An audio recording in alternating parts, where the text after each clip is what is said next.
Hello friend, শুভ শিবরাত্রি। আজকের দিনে শিব এবং পার্বতী বিবাহ বন্ধন হয়। তোমরা কি ভাবছো আমি বিয়ের লোভে বা ভালো বর পাওয়ার জন্য প্রত্যেক বছর শিবরাত্রি পালন করি? একদমই নয়। আমি ভালো বরের জন্য পুজো করি না, আমার বরটা যাতে ভালো হয় আমি এই জন্য পুজো করি।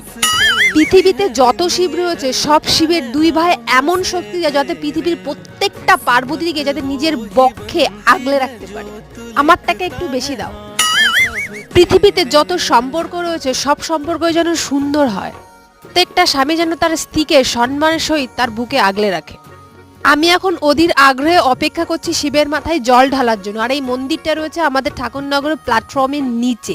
তোমরা হয়তো অনেকে আমাকে দেখে কমেন্ট করছো যে প্রত্যেকবার এই মেয়েটা কি করে, এখানে কি করে। পুজোটা সবসময় নিজের ভালো মঙ্গলের জন্য সবসময় নয়, অ্যাকচুয়ালি যেটা আসল কথা যে শিব শক্তি যে কি সেটা যদি যে বুঝবে সে সত্যি মহাদেবের প্রতি আকৃষ্ট হবে।